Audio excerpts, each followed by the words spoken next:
अस्सलाम वालेकुम, good morning, welcome to सुबह की सोच। आप सबको कहेंगे खुश आमदीद। मेरे साथ हैं हसनैन लियाकत, मेरे साथ हैं गजल अशरफ। आप सबको एक नई सुबह, नई सोच, नए ख्वाब और नए वलवले लिए हम आपको कहते हैं वेलकम। और सबसे पहले क्या डिस्कस किया जाए? कोई देख रहा है क्रिकेट? क्रिकेट ही डिस्कस किया जाए। हाँ, अगर कोई देख रहा है तो फिर मैं भी देख रहा हूँ और मैं तो देख रहा हूँ और उस पर बात भी करूंगा। रात को एक जबरदस्त मैच हुआ लाहौर वर्सेस कराची का। जिस तरह से आज ट्राइबल इंडिया वर्सेस पाकिस्तान का मैच होता है, इसी तरह से लाहौर वर्सेस कराची के मैच की हाइप भी होती है। लेकिन कल हमारे दो बॉलर्स जिनका नाम है हारिस रऊफ और शाहीन शाह अफरीदी, उन्होंने एक दफा फिर साबित किया कि वो अपनी रविश नहीं बदलेंगे। आपको याद होगा 18 गेंदों पे 48 रन हमें इंडिया के खिलाफ भी बचाने थे। उस वक्त विराट कोहली ने आके छक्के लगाए थे और मुसलसल तवातर से पिछले 4-5 इवेंट्स में हारिस रऊफ और शाहीन शाह अफरीदी पाकिस्तान टीम की जर्सी पहने हुए भी फेल हो रहे हैं। और कल भी हमने देखा कि इरफान नियाजी ने धुआंधार बैटिंग की और बहुत ही ज्यादा लाठीचार्ज वो करते हुए नजर आए। एक ओवर में 21 रन दिए शाहीन शाह अफरीदी ने और अगले ओवर में 20 रन दिए हारिस रऊफ ने। जब 18 गेंदों पे 48 रन चाहिए थे, उस वक्त लाहौर फेवरेट था। लोग सारे कह रहे थे कि लाहौर बाजी ले जाएगा, लेकिन अनफॉर्चुनेटली गजल हुआ ये कि फिर कराची बाजी ले गया, क्योंकि हारिस रऊफ और शाहीन शाह अफरीदी ने कहा नहीं हम अपनी पुरानी रवायत बरकरार रखेंगे। बिल्कुल ऐसे आप जिस तरह से तज्जिया देते हैं ना, मुझे लगता है कि आप पूरा A to Z मैच देखते हैं, पहली बॉल से लेके आखिरी बॉल तक आप मैच देखते हैं। लेकिन इन तमाम तर बातों के बावजूद भी हसनैन, मुझे लग रहा है कि वो हाइप अभी तक नहीं बनी, लोगों को इंटरेस्ट ही नहीं है। देखिए, हाइप इस वजह से नहीं बनी कि आपके मुल्क की हालात ठीक नहीं है। उससे पहले वो फलस्तीन वाला बाइकआउट आ गया, आपके कुछ ब्रांड्स हैं पीएसएल में इन्वॉल्व है। और फिर सबसे बड़ी हाइप इस वजह से भी नहीं बनी कि पीएसएल वाले ही उसकी हाइप नहीं बनाना चाहते ना। उन्होंने अभी तक वो सिक्योरिटी मेजर्स ही नहीं लिए। एक बंदा चांदनी चौक में गाड़ी लगाएगा, उसके बाद वो पैदल चल के आएगा 6 रोड तक, और 6 रोड से 4 किलोमीटर के बाद वो स्टेडियम के अंदर जाएगा। तो एक ही दफा जाएगा, 4 मैचेस में नहीं जाएगा। बिल्कुल एग्जैक्टली। तो खैर देखते हैं कि अब तो ये मैचेस का सिलसिला कब तक जारी रहेगा? 17 तक। अब ये लेग आ चुकी है पिंडी में, जो कि 7 मई से पिंडी में स्टार्ट होगी और 13 तक यहाँ पे क्वालिफायर होगा और फिर ये मैच वापस शिफ्ट हो जाएंगे लाहौर। बिल्कुल, फिर देखेंगे कि आगे जाकर क्या होता है, वो भी हसनैन ही आपको बताइए। आगे बढ़ते हैं और आपको बताते हैं कि जी पाकिस्तान की अक़वाम मुत्तहिदा में बड़ी सिफारती पेशरफ्त हुई है, क्योंकि हमने डिस्कस तो करना है पाकिस्तान और जो इंडिया के हालात हैं। सलामती कौंसिल का हंगामी इजलास करने की दरख्वास्त दी गई है और पाकिस्तान की दरख्वास्त पर अक़वाम मुत्तहिदा में हंगामी जो मुशावरत है उसका भी इम्कान जाहिर किया जा रहा है। और पाकिस्तान का जो मौक़िफ़ है वो बिल्कुल वाज़ेह और दो टोक है कि आलमी बिरादरी खित्ते में अमन के लिए किरदार अदा करे। और अक़वाम मुत्तहिदा में पाकिस्तान की बड़ी सिफारती सरगर्मी है भारत के खिलाफ वर्जियों पर आवाज बुलंद और जम्मू कश्मीर की बिगड़ती सूरत हाल पर पाकिस्तान का अक़वाम मुत्तहिदा को फौरी तौर पर नोटिस लेने का भी मुतालबा सामने आया है। और आपको ये भी बता दें कि LOC पर भी फायरिंग का सिलसिला शुरू हो चुका है और बिला इश्तिहार ये फायरिंग हो रही है। साथ ही साथ दफ्तर खारजा की जानिब से ये भी फैसला किया गया है कि वो ब्रीफिंग देंगे जाकर और तमाम तर हालात के ऊपर बातचीत भी की जाएगी। कल DGISPR और वज़ीर इत्तलात अताउल्लाह तारड़ की भी मुश्तरका उन्होंने ब्रीफिंग दी है तमाम तर सियासी रहनुमाओं को, जिसमें तमाम पार्टीज थी, पीपल्स पार्टी थी, MQM थी, JUI थी, आजाद कश्मीर के वज़ीर आज़म थे और दीगर रहनुमा। लेकिन यहाँ पर मैं बात करूं कि PTI ने शिरकत ना करने का फैसला किया था। That is very unfortunate। तमाम तर जमातों को जाना चाहिए था, क्योंकि कौमी सलामती का मसला है और when it comes to India versus Pakistan, आपको अपने तमाम इख्तलाफात को भूल जाना चाहिए। क्योंकि ये जो हमारे इख्तलाफात हैं ये इस घर के अंदर हैं। घर के बाहर अगर कोई हमें ललकारेगा तो घर में बहुत सारे लोग होते हैं ना जो एक दूसरे से नाराज होते हैं। बाप बेटे से नाराज होता है, बेटा बाप से नाराज होता है, लेकिन जब बाहर से आके कोई ललकारता है तो सारा घर एक हो जाता है। तो आपने पाकिस्तान को एक घर की तरह रखना है और जब आप इसको एक घर की तरह रखेंगे तो डेफिनेटली आप दुश्मन को भी अच्छा जवाब दे सकते हैं। मैं आपको एक बात और बता दूं कि आज कौमी असम्बली में करारदाद भी पेश होने जा रही है और शाम को आज ये पेश होगी, मुत्तफिका करारदाद ये इंडिया के खिलाफ। अल्लाह करे कि उसमें भी कोई छेड़खानी ना हो, सारे उस करारदाद को मंजूर कर ले। खवातीन आजाद, आगे स्टोरी भी भारत के रिलेटेड है। अगली जो स्टोरी की तरफ हम जा रहे हैं भारत से और वहां की मोदी सरकार की हिंदू जो इंतहा पसंदी है, इससे ये जुड़ी खबर है। खबर यह है कि पाकिस्तानी लड़की से शादी करने वाला भारतीय फौजी ऑफिसर, उसको नौकरी से बरतरफ कर दिया गया और मकबूजा कश्मीर में तैनात खुसूसी पुलिस फोर्स के एहलकार मुनीर अहमद को पाकिस्तानी खातून मना खान से शादी करने के इल्जामात में मुलाजमत से फारिग कर दिया। That is very unfortunate. मतलब ये जिस तरह की फॉल्स थिंकिंग जो इंडिया की है ना, विल नेवर चेंज, वो कभी भी नहीं बदलेगी। हाँ, मतलब कि इस तरह है कि मैं आपको आसान अल्फाज में ये बताऊं कि हम हसन अली को कह दें यार कि बस आप आपकी नौकरी फारिग या आपकी टिकट फारिग, क्योंकि उन्होंने इंडिया से शादी की है। ऐसे ही है। मतलब किस तरह के ये लोग हैं कि फौजी अफसर मुनीर अहमद ने ये भी कहा है कि उनके ऊपर जितने भी इल्जामात थे उनकी उन्होंने तरदीद कर दी और कहा कि मुतल्लिका हुकाम से मैंने बाकायदा इजाजत ली थी और उसके बाद शादी की थी। तमाम कानूनी तकाजे मैंने पूरे किए थे और अब मुझे इदारे की जानिब से ये बरतरफी का खत मौसूल हुआ है, जिससे मुझे और मेरे खानदान को एक सदमा पहुंचा है। जाहिर है वो कैसे अपनी फैमिली पर्सनल लाइफ को डिस्टर्ब कर सकते हैं। लेकिन इसके जवाब में भारतीय फोर्स ने बड़ा एक जबरदस्त जुमला का कौमी सलामती का इशू बन रहा कौमी सलामती का इशू है, मतलब हमेशा से उनका जो भी मामला होगा कौमी सलामती का इशू, एक शादी उनकी कौमी सलामती में खलल डाल रही है। बिल्कुल अजीब सी बात है, हंसी आती है इस तरह की थिंकिंग पर उनकी। और मुनीर अहमद ने यह भी कहा कि मैंने हर कदम कानून के मुताबिक उठाया और अब इंसाफ के लिए मैं अदालत भी जाऊंगा। होप्सो कि आपको अदालत से इंसाफ मिले, लेकिन जब अदालतें भी इंडिया की होंगी, आप वहां से इंसाफ मांगने जाएंगे तो उम्मीद भी नहीं लगती कि आपको मिलेगी। बिल्कुल ऐसे। तो अगली स्टोरी चलते हैं। अगली स्टोरी भी आपको इंडिया से ही रिलेटेड बताएंगे, क्योंकि कुछ हो ही ऐसा रहा है, हम आखते वो कर रहे हैं कि हमें बताना पड़ रहा है। वैसे तो हम इतना डिस्कस करके हम तो अच्छी बातें बताते हैं जो कुछ हो रहा है, पाकिस्तान का जो नैरेटिव होता है, लेकिन वहां क्या कुछ हो रहा है वो आपको बताते हैं कि चीनी जासूस ड्रोन को ट्रैक करने में गुजारे, बाद में पता चला कि जो है जिस तरह से हुआ कि वो सियारे थे। मैं आपको असल में जो कहानी बता रही हूँ वो ये है, असल में कहानी ये है कि उन्होंने 6 महीने जाया कर दिए। बिल्कुल, फौज थी इंडिया की जो कि 6 महीनों से आसमान पर देख रही थी और वो समझ रहे थे कि जो ऑब्जेक्ट्स हैं वो काफी ग्लो कर रहे हैं या फिर कोई इस तरह के ड्रोन्स हैं जो पाकिस्तान से आ रहे हैं, पाकिस्तान को चाइनीज फैसिलिटेट कर रहे हैं, इस तरह की कोई कहानी थी। लेकिन हुआ कुछ यूं कि 2013 में हिमालय के करीब हिंदुस्तानी फौज आसमान में पुरस्कार चमकती हुई अशिया को देखती रही, निगरानी के लिए ड्रोन भिजवाए गए, उन्होंने रिपोर्ट्स फाइल करा दी, फिर उसके साथ साथ तमाम तैयारियां उन्होंने मुकम्मल कर ली। भारतीय फौज की 6 माह तक नजरें आसमान पर थी कि शायद ये कोई ड्रोन है जो इंडिया पर जाके हमला कर सकता है, लेकिन आधा साल गुजरने के बावजूद वो काफी हैरान हुए जब एस्ट्रोलॉजर्स आए, जब माहिरीन फल्कियात आए, उन्होंने कदम रखा और पता चला कि वो कोई ड्रोन नहीं बल्कि मिश्तरी और ज़हरा 2 सियारे हैं, जो पीटर और विनस जो हैं वो ये 2 सियारे हैं जो वहां पर चमक रहे हैं। तो वही भारतीय फौज को कमाल के जिन्हें दिन में तारे और 6-6 महीने बाद सियारे नजर आते हैं, मतलब अजीब सी बात है। बिल्कुल ऐसी है ख़वातीन वज़ात। भारत क्योंकि एक अगर सरहद की बात की जाए तो उस सरहद में उसका मुकाबला चाइना के साथ है, दूसरी सरहद में उसका मुकाबला पाकिस्तान के साथ है और चाइना के साथ भी उनका मुकाबला कुछ कम नहीं है। वहां पे कुछ भी होता है तो भारतीय जो नजरें हैं वो आसमान की तरफ चली जाती हैं, फिर चाइना की तरफ चली जाती है और वो 6 महीने तक ये ढूंढते रहे कि शायद ये कोई ड्रोन होगा, लेकिन उसके बाद माहिर फल्कियात ने, जिस तरह गजल ने आपको बताया, कि ये ड्रोन नहीं है बल्कि ये 2 सैयारे थे जिनको भारतीय फौजी ड्रोन समझते रहे। ख़वातीन उस्ताद, आगे बढ़ते हैं और आगे बढ़ते हुए आपको एक बड़ी जबरदस्त स्टोरी बतानी है मैंने। एक ऐसा ब्रांड है जिसको आप तमाम लोग जानते हैं, एक फेमस जूतों का ब्रांड है और इसने एक जबरदस्त जूता तैयार किया है जिसकी मलकियत है 2,52,574 रुपए।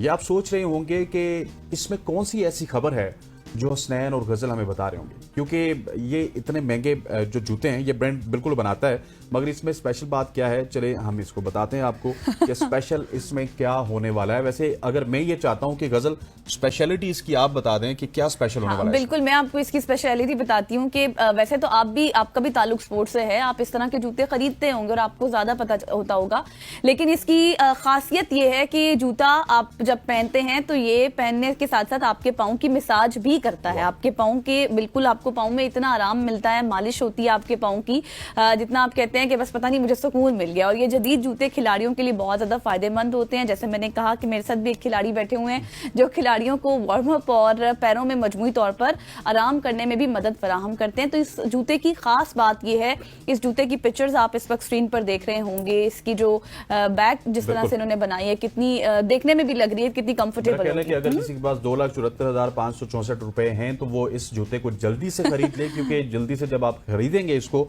तो उसके बाद होगा ये कि आपको सुकून भी मिलेगा और मसाज भी आपको मिलेगा, नहीं करनी पड़ेगी। ठीक है, अब आगे बढ़ते हैं और अब आपको मैं लिए चलती हूँ जर्मनी, जहां पर बहुत जबरदस्त एक स्टोरी है। जर्मन शख्स ने गूगल मैप में 99 स्मार्टफोन्स के जरिए खाली सड़कों पर ट्रैफिक जैम बना दिया है। अब मुझे लगता है कि आपको भी ये बात समझ नहीं आई होगी जिस तरह से मुझे नहीं आ रही, लेकिन मैं इसको थोड़ा सा ज्यादा इलेबोरेट करती हूँ ताकि आपको समझ आ जाए। कहने का मतलब ये है कि एक जर्मन भाई ने लोगों को धोखा दिया। धोखा ये कि 99 स्मार्टफोन एक बॉक्स में डालकर खाली सड़क पर वो आ गए और सब मोबाइल फोन्स की लोकेशन भी ऑन कर दी और फिर साथ ही सब मोबाइल फोन्स को आहिस्ता आहिस्ता उन्होंने हरकत देकर ऐप के ट्रैफिक डेटा में हेरा फेरी की और साफ गलियों गलियों को सुर्ख बना दिया, यानी कि सुर्ख का मतलब ये कि वहां पर ट्रैफिक बहुत ज्यादा जैम है और बहुत ज्यादा रश पड़ा हुआ है, ताकि ये तासुर मिले कि सड़क पर रश बहुत है। और इतना रश के ट्रैफिक पहले ही जाम है, और यूं इसने 99 सेकेंड हैंड स्मार्टफोन्स का इस्तेमाल करते हुए मुख्तलिफ सड़कों को उनके बाहर जो है जाली ट्रैफिक जैम दिखाने के लिए अपनी ज़हनी सलाहियत और टेक्नोलॉजी का एक मुनफरिद तजुर्बा किया है। लेकिन इससे तो लोगों को परेशान करने वाली बात है। बिल्कुल ऐसी है, और ये बेसिकली टेक्नोलॉजी इस तरह की है गूगल मैप्स की कि इसमें हम शायद ये सोच रहे होते हैं कि गूगल मैप्स को सब कुछ पता है और वो आपको जो ट्रैफिक जैम बता रहा होता है वो अपनी शायद उसके कुछ सैटेलाइट के लिंक्स हैं या कोई वो सैटेलाइट से देख रहे हैं, इस वजह से आपको वो ट्रैफिक जैम बता रहा होता है। ऐसा बिल्कुल नहीं है।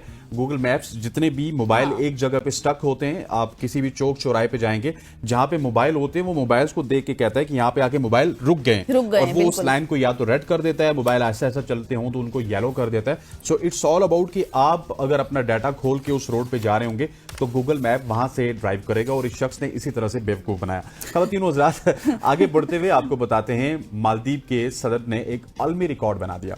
सदर मोहम्मद मोवेस का तकरीबन 15 घंटे तक की तवील प्रेस कॉन्फ्रेंस से खिताब हुआ। तो सो गए होंगे। एग्जैक्टली 40 साल सदर ने हफ्ते के रोज यानी वर्ल्ड प्रेस फ्रीडम डे के मौके पर सुबह 10 बजे कॉन्फ्रेंस शुरू की और ये 14 घंटे 54 मिनट तक जारी रही। अक्टूबर 2019 में ये रिकॉर्ड यूक्रेन प्रेसिडेंट ज़ेलेंस्की की 14 घंटे की प्रेस कॉन्फ्रेंस थी और उनका ये रिकॉर्ड टूटा है। इससे पहले बेलारूस के ताकतवर शख्स अलेक्जेंडर उनकी 7 घंटे की प्रेस कॉन्फ्रेंस थी।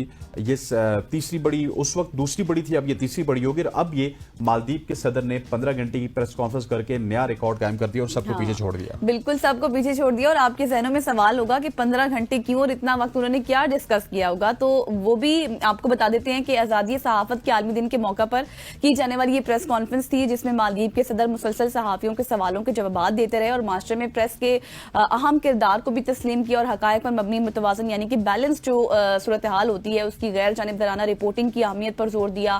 फिर तवील सेशन के दौरान उन्होंने सहाफियों के जरिए अवाम के अरकान की तरफ से पेश किए गए सवालात के जवाब भी दिए। मतलब आपको पता है कि वही जो सिलसिला होता है प्रेस कॉन्फ्रेंसेस में, पहले सुना जाता है, फिर सवालात आते हैं, फिर जवाब दिए जाते हैं, फिर अहमियत बताई जाती है, फिर कुछ ना कुछ जो है ना इस तरह करके उन्होंने 15 घंटे गुजारे हैं। जैसे मैंने पहले कहा था कि लोग परेशान तो हुए होंगे लेकिन सो भी गए होंगे। बिल्कुल ऐसी है जी, उन्होंने 15 घंटे गुजार दिए और हमने पहला सेगमेंट गुजार दिया खवातीन व हज़रात। ये था हमारा टॉप स्टोरीज, ट्रेंडिंग स्टोरीज का सेगमेंट, और यहाँ पर वक्त हुआ चाहता है एक शॉर्ट सी कमर्शियल ब्रेक का। ब्रेक लेने के बाद जब वापस आएंगे तो हम बात करेंगे ठंडे मौसम के हवाले से। मौसम बदल रहा है और स्पेशली इस्लामाबाद की बात की जाए तो इस तरह लग रहा है कि सर्दी और गर्मी आपस में खेल रहे हैं और बीच में इस्लामाबाद के शहरी पीस रहे हैं, क्योंकि किसी वक्त हमें सर्दी लगती है और किसी वक्त हमें गर्मी लगती है। We will take a short break, see you on the other side.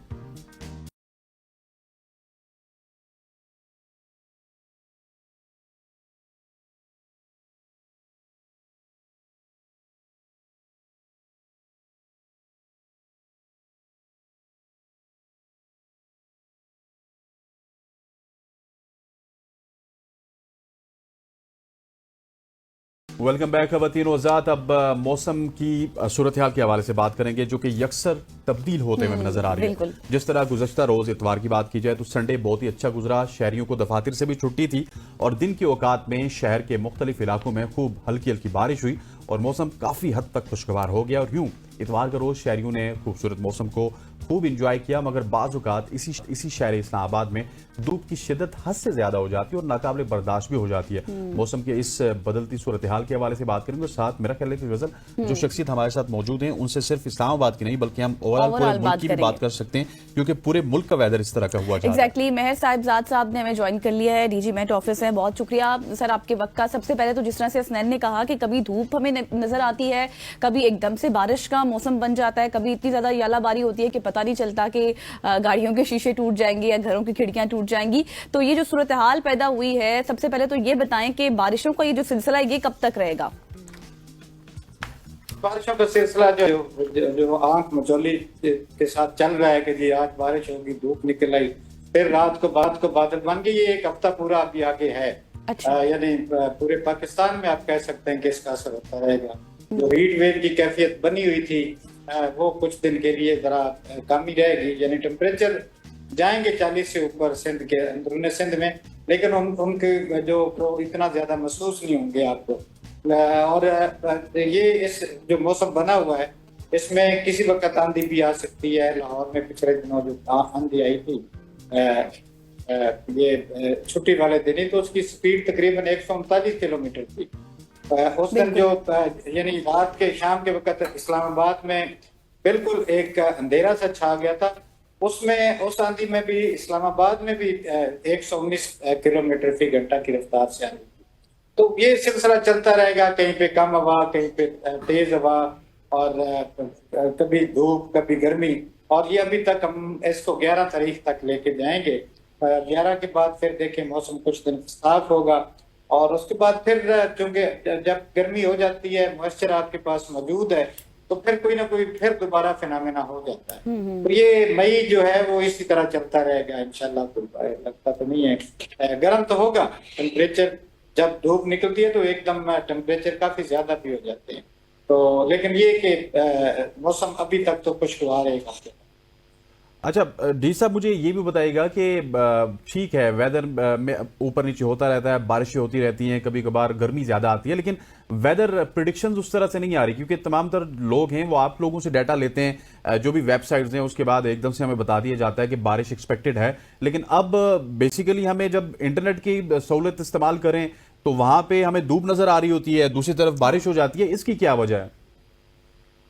इसकी वजह मैं बता दूं ना कि जी असल में मीडिया एक सोर्स पे नहीं रहता। आजकल मशरूम की तरह हो गए हैं, हर बंदा जो है वो मेट्रोलॉजिस्ट बना हुआ है, क्लाइमेटोलॉजिस्ट बना हुआ है। आप लोग खुद उनकी बातें ज्यादा सुनते हैं। वेदर वाले बने हुए हैं, कोई और निकल आता है, कराची में बैठ जाता है किसी चैनल पे और वो फोरकास्ट देना शुरू कर देता है। इसी तरह आपका जो ये वेब पेज है, इस पे भी ढेर सारे आपको मिलेंगे।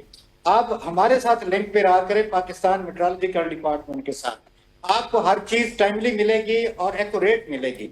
ये हमें भी दुख है कि आप लोग जो हैं मीडिया वाले, आप एक खामखा एक अनऑथोराइज्ड बैठा होता है बंदा, उसकी कोई वैल्यू नहीं। हमारे पास पीएचडी लोग हैं, सारी 40 साल सर्विस हो गई है, 100 से ज्यादा स्टेशन का डाटा इकट्ठा कर रहे होते हैं। ये पता नहीं किधर से ऐसे वो नेट से ढूंढ के तो वो मौसम का हाल बताना शुरू कर देते हैं। ये बिल्कुल जब तक आप इनको क्लेम करते रहेंगे इसी तरह ही चलेगा। आप हमारे साथ रब्ता रखेंगे, आपको एक्यूरेट चीज मिलेगी। वरना ये जो है ना कि इधर से वो आ गया तो नूरा कुश्ती करने के लिए जनाब अली वो भी बैठा हुआ है। लेकिन मेहर साहब, मेरे सवाल का मकसद ये नहीं था कि मीडिया के ऊपर हम बिलीव करते हैं, लेकिन हम उस वेदर के ऊपर बिलीव करते हैं जो गूगल पे आता है। हाँ। और गूगल पे यकीनी तौर पे वो आपसे ही अपडेट लेके आता होगा। देखें गूगल पे, देखें गूगल हमारा वेदर उठा लेता है लेकिन उसमें साथ सोर्स देता है। लेकिन बगैर सोर्स के ये दूसरे ये चैनल हो गए, वेदर वाले आ गया, फलां हो गया, अब उनके पास तो जो एक उन्होंने वेदर स्टेशन लगाया हुआ है ना, उसके लिए भी बड़ा क्राइटेरिया होता है, वो भी ठीक नहीं होता। उनका टेम्परेचर जो होता है, हमारा एक क्राइटेरिया होता है जी, हमें ऑब्जर्वेटरी बनाने के लिए बड़ी खुली जगह चाहिए होती है। और ये पता नहीं कहाँ से आजकल बिजनेस शुरू हो गया और वो लोगों को मिसगाइड करते हैं। लोगों के ये मैसेज हमें भी आते रहते हैं कि जनाब अली भी ये हो गया वो हो गया, लेकिन हम नहीं उनके ऊपर बिलीव करते। आपको मैं बता दूं, हमारे पास रेडार हैं, लाइटनिंग डिटेक्टर हैं, 5-5 मिनट के बाद आपको उसकी रीडिंग आती रहती है। मैंने अपने स्टाफ को कहा है कि अब आपके साथ जो मीडिया ग्रुप है हमारा, उसके साथ आप भी शामिल हो जाएं। हम आपको 5-5 मिनट के बाद आपको पता बिल्कुल सर, आप ठीक दुरुस्त फरमा रहे हैं और हम कोशिश करेंगे कि आपको ही टाइम टू टाइम लेते रहें और आपसे अपडेट्स लेते रहें। लेकिन जाहिर है जो लोग इस पोजीशन पे होते हैं, हम उसी सिनेरियो में उनको भी लेते हैं, वो भी किसी तरह से उस पोजीशन पर पहुंचे हैं। थोड़ा सा टॉपिक पर आते हैं। मुझे ये बताइएगा, आप ये जो क्लाइमेट चेंज का मसला है, कभी हीट वेव ज्यादा है, कभी यालाबारी, बहुत ज्यादा बारिशें हो रही हैं, तो ये एक आप ये समझे कि हम लोग तो यही देख रहे हैं कि एक आलमी मसला बन चुका है।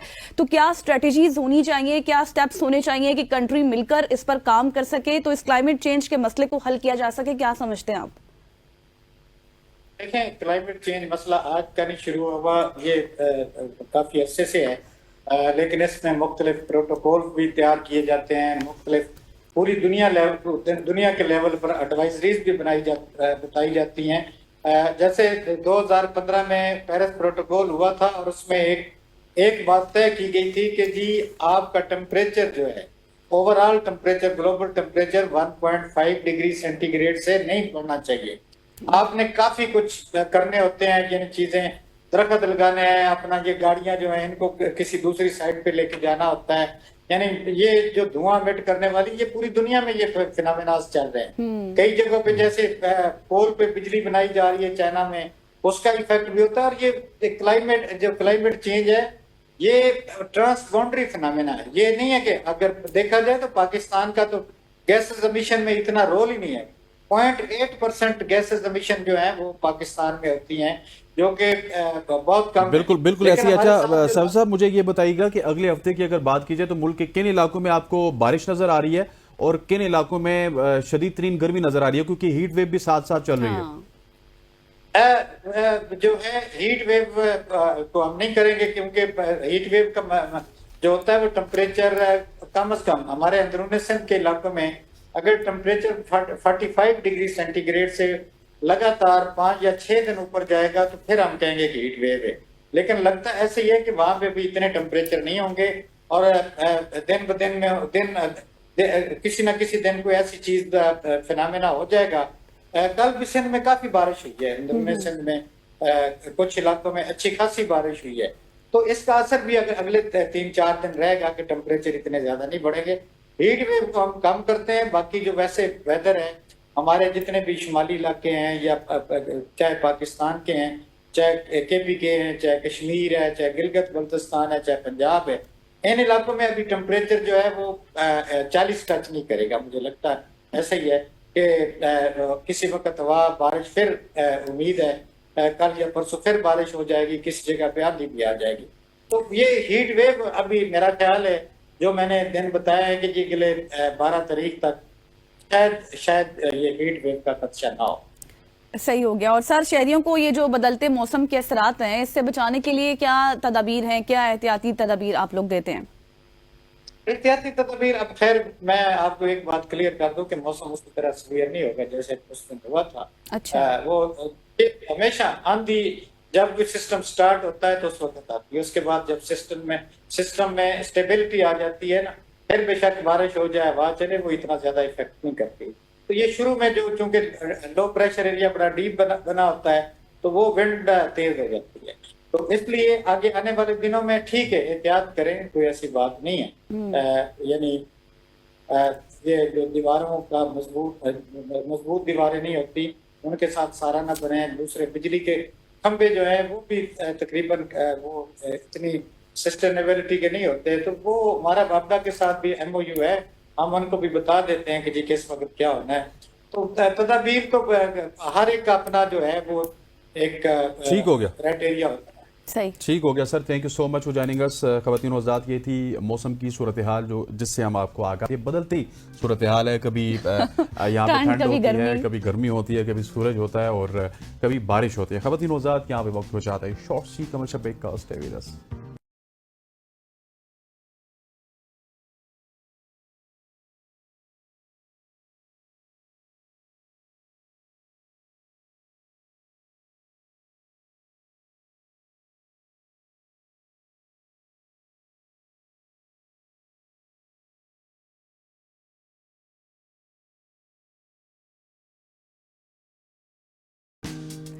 Welcome back after the break. और अब हम बात करेंगे इस्लामाबाद की। मैं कोई मौसम के हवाले से बात नहीं करूंगी, मैं बात करूंगी क्योंकि जो इस्लामाबाद है इस द कैपिटल ऑफ पाकिस्तान और ये महफूज तरीन शहर करार दिया गया है। पहले आपको इस बात का पता होगा कि इस्लामाबाद दुनिया का दूसरा खूबसूरत तरीन दारुल हुकूमत है, मगर आज आपको ये भी जानकर खुशी होगी कि इस्लामाबाद सिर्फ खूबसूरत नहीं बल्कि सेफ्टी के हवाले से दुनिया के 380 शहरों में 93 नंबर पर आया है।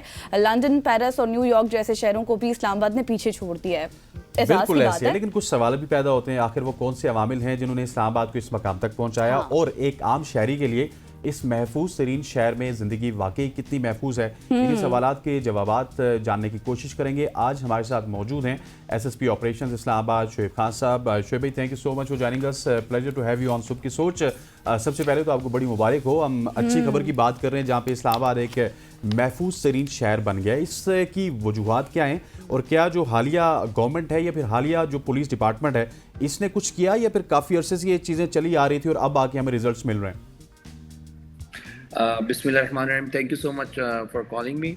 बिल्कुल जी, ये जो NMBO के जो सर्वे है, फिर उसके बाद उन्होंने एक रिपोर्ट जारी की जिसमें Pakistan is the in the top 100 safest cities across the globe, जिसमें पाकिस्तान ने सरपास किया लाइक न्यूयॉर्क को, Moscow, London, Oslo, Sydney, Toronto, मतलब जो मेट्रोपॉलिटन सिटीज़ हैं all across the globe. Pakistan उससे भी ऊपर हायरार्की में उससे ऊपर आया सेफ्टी के पॉइंट ऑफ व्यू से। अच्छा, इसमें एक मजे की बात ये भी है कि यूनाइटेड नेशन ने भी प्रीवियसली ना पाकिस्तान को as a family station declare किया, मतलब जब उसके एम्प्लॉयज ऑल अक्रॉस इस्लामाबाद को as a family station declare किया, जब उसके employees all across the globe जाते हैं तो they can take their families with them. This is declared by the United Nation. इसमें मैं आपको बिल्कुल बताता चलूं कि इसमें करंट गवर्नमेंट का ऑब्वियसली बहुत ज़्यादा रोल है, because selecting this best team here for the Islamabad. फिर उसके बाद हमारे जो IGP हैं अली नासर रिजवी साहब, उनकी स्ट्रैटेजीज, उनके जो एडवाइजरीज हैं हमारे लिए, हम एज अ फोर्स, हमारा SSP CTD, SSP investigation, SSP operations, हमारे DIG Islamabad basically if I call it Islamabad team is giving it's best. हमारी जो स्ट्रैटेजीज हम लोगों ने डिप्लॉय की क्राइम कंट्रोल के लिए, डिफरेंट किस्म की टेक्निक्स, फिर लेटेस्ट सेफ सिटी कैमराज हैं, फिर लोकल सोसाइटी को हम किस तरह इन्वॉल्व करते हैं, फिर किस तरह ह्यूमन इंटेलिजेंस की बेस के ऊपर काम किया जाता है, तो किस तरह हमने क्राइम को रिड्यूस किया। अब अगर आप बिल्कुल जो लेटेस्ट फैक्ट्स हैं, फिगर्स हैं, जो इसमें रॉबरीज हैं इस्लामाबाद में अराउंड 20-22% नीचे आई, जो थेफ्ट है वो 19% नीचे आई, जो बलगरी है वो 74% नीचे आई। क्राइम को बिल्कुल हम trying our best all across Islamabad कि हम लोग इस पे काम कर रहे हैं round the clock to give our best. और जो पूरी Islamabad police as a unite होके सारे SPs, जो हमारे DSPs, SHOs, inspectors from constable लेके IG तक दिन रात ऑन रोड। अच्छा, इसमें देखिए हम लोग PSL भी करा रहे हैं, अभी PSL हम लोग करवा रहे हैं। फिर उसके बाद PSL करवाने का मेरा मतलब ये कि टीम का इधर स्टे करना, फिर टीम को ट्रैवल करवाना है, पिंडी पे टीम को पिंडी से वापस लेके आना, ये हम लोग। फिर ऑल अक्रॉस द ईयर आपके इंटरनेशनल डिग्निटीज आपके इस्लामाबाद आती हैं। अभी आपके ये वो मिनरल का एक वो हो रहा था, वो खत्म हुआ। फिर आपने SCO हमने इस्लामाबाद ने कराया।